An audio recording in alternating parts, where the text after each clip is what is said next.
Hello students, welcome to our channel.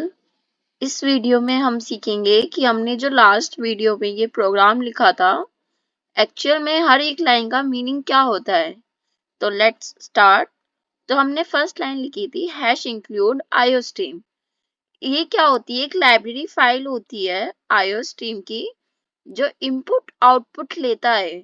Means यहाँ पर जो भी हम प्रिंट करा रहे हैं, सी आउट जो आ रहा है वो इसी लाइब्रेरी फाइल से आ रहा है।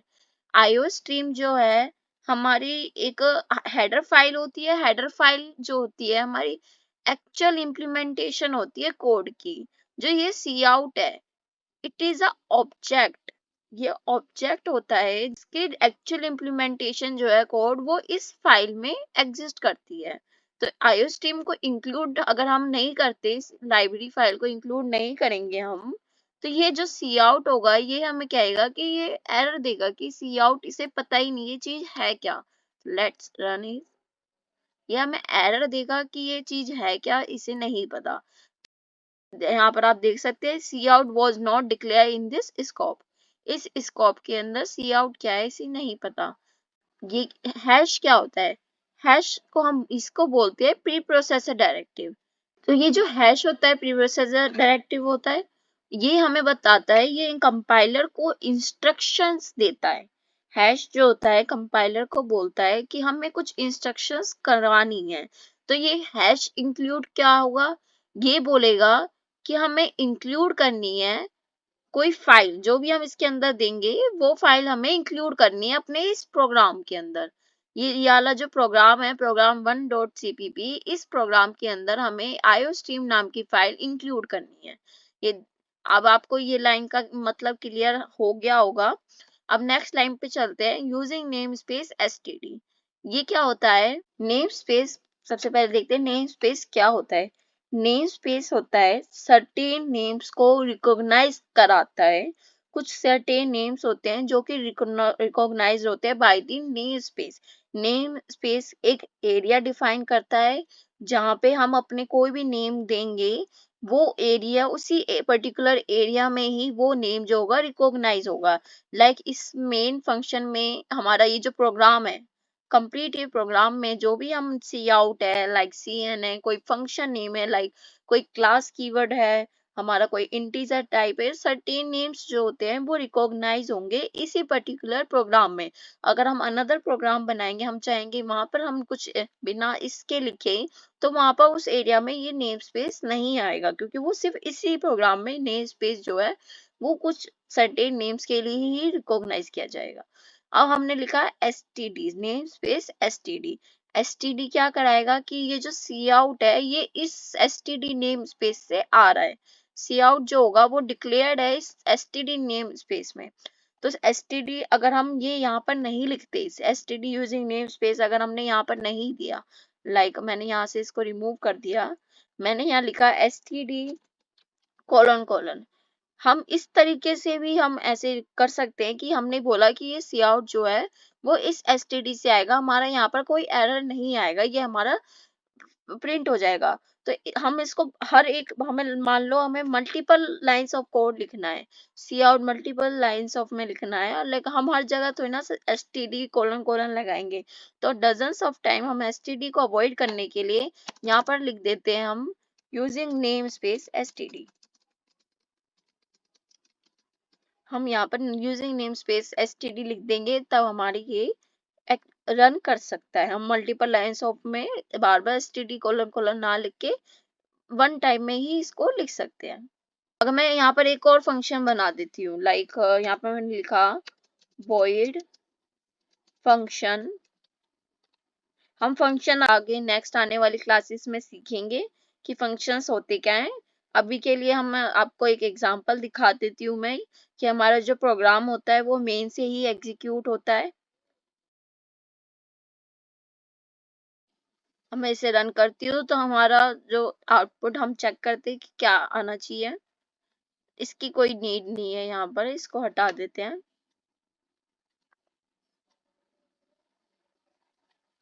हेलो वर्ल्ड, हमारा ये जो हेलो तन्नू करके प्रिंट कराया था, ये कुछ प्रिंट नहीं हुआ है। सी आउट जो हमने किया था, क्यों नहीं हुआ है?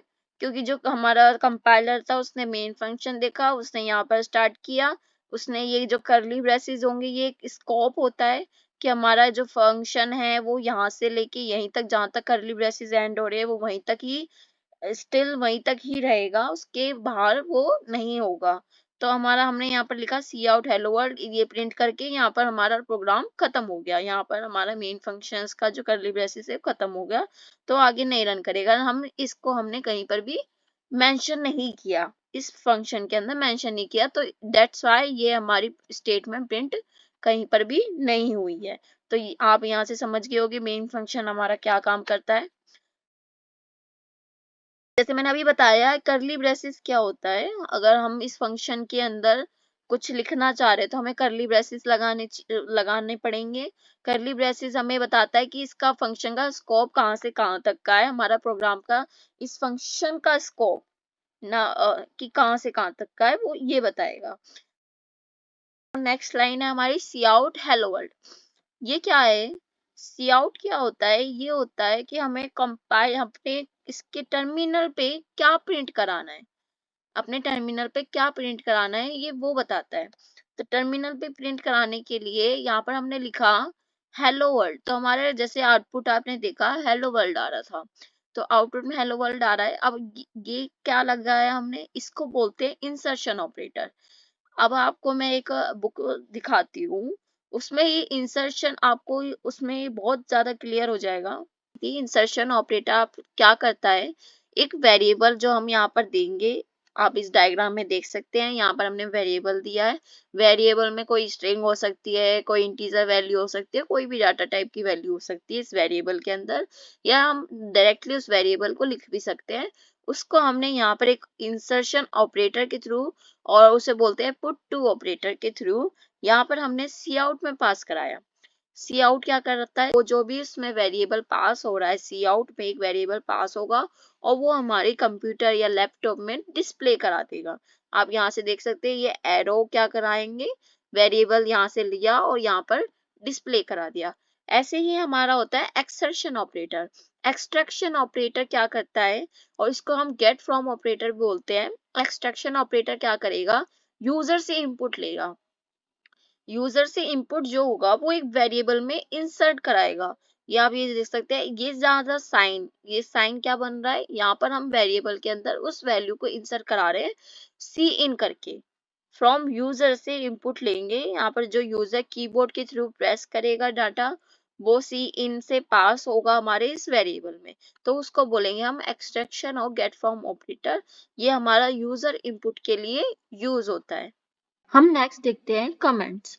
कमेंट्स क्या होते हैं, कमेंट्स हम लिखते हैं प्रोग्रामर्स के लिए, जो हमें रन टाइम पे उसको कंपाइलर में हमें उसे कोई शो नहीं कराना, वो हमारे प्रोग्राम में कोई कुछ काम नहीं कर रहा है, बस वो प्रोग्रामर्स के लिए होता है कि कुछ उसे बताने के लिए कि हमारी ये लाइन क्या कर रही है, काम क्या कर रही है।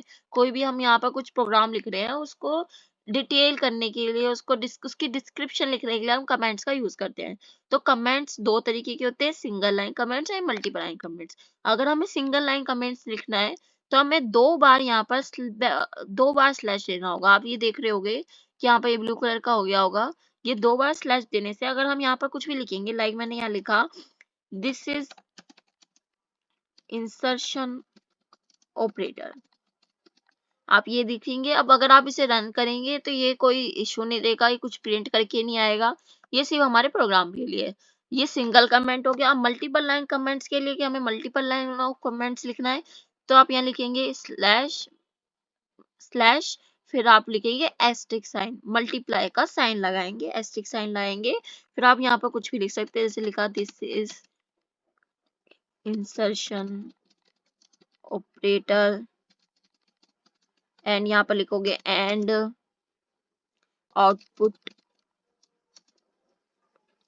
Hello world. आप यहाँ पर कुछ भी लिख सकते हैं मल्टीपल लाइंस ऑफ कमेंट में। अगर आपको इसे क्लोज करना है, आप ये देख रहे होगे क्लोज भी करना पड़ेगा हमें, तो आप यहाँ पर दोबारा एस्टिक साइन लगाएंगे, फिर आप दोबारा स्लैश साइन लगा देंगे। ये हमारे मल्टीपल लाइंस ऑफ कमेंट यहाँ पर लिख चुका है।